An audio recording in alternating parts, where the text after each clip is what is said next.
ஆரி எம்ப்ராய்டரியில் ஃபில்லிங்க்கு அதிகம் பயன்படுத்தக்கூடிய இந்த டயகனல் லோட் ஸ்டிச் ஸ்டார்ட் பண்ணக்குள்ள கிராஸாக ஸ்டார்ட் பண்ணிட்டு ஸ்டிச் போடக்குள்ள மேல் நோக்கி எடுக்கிற லாங் ஸ்டிச்சுக்கு மேலேயும் கீழ் நோக்கி கொண்டு வர லாங் ஸ்டிச்சுக்கு கீழையும் ஒரு குட்டி லாக் போடுவோம்.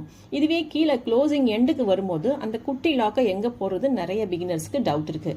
அதை எங்கே போடணும் நான் உங்களுக்கு இந்த வீடியோவில் சொல்கிறேன். நம்ம எடுக்கக்கூடிய லாங் ஸ்டிச்சை நம்ம போட்டிருக்க லைனுக்கு முன்னையே நிறுத்திட்டு அந்த குட்டி லாக்கை லைன் மேலே போட்டு நீங்கள் கம்ப்ளீட் பண்ணிங்கன்னா உங்களுக்கு இந்த ஸ்டிச்சு ஃபினிஷிங் நல்லா நீட்டாக வரும். Beginners to advance level 100+ stitches frame fixing start பண்ணி tracing, marking, cut work, patch work, beads, zardozi, mirror work, net fixing, rate ஃபிக்ஸிங்னு ஒரு பிரைடல் பிளவுஸ்க்கு போட தேவையான எல்லாத்தையும் உங்களுக்கு கவர் பண்ணி கொடுத்துருவோம். 3 month டியூரேஷன் கோர்ஸ் வெறும் 499க்கு கொடுக்குறோம்.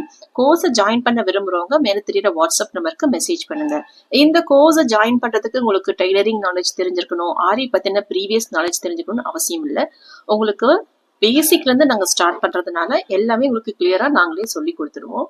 என்ன கைண்ட் ஆஃப் ஃபில்லிங் பண்ணாலும் அவுட்லைன்றது ரொம்ப மஸ்ட். நம்ம போடுற ஃபில்லிங்ஸை ஹைலைட் பண்ணி காட்டுறதே இந்த அவுட்லைன்ஸ் தான். ஜரியை வச்சோ இல்லை பீட்ஸ் வச்சோ உங்களுக்கு அவுட்லைனை கம்ப்ளீட் பண்ணுங்க. அடுத்த வீடியோவில் இன்ட்ரெஸ்டிங்கான டிப்ஸோட சந்திக்கிறேன்.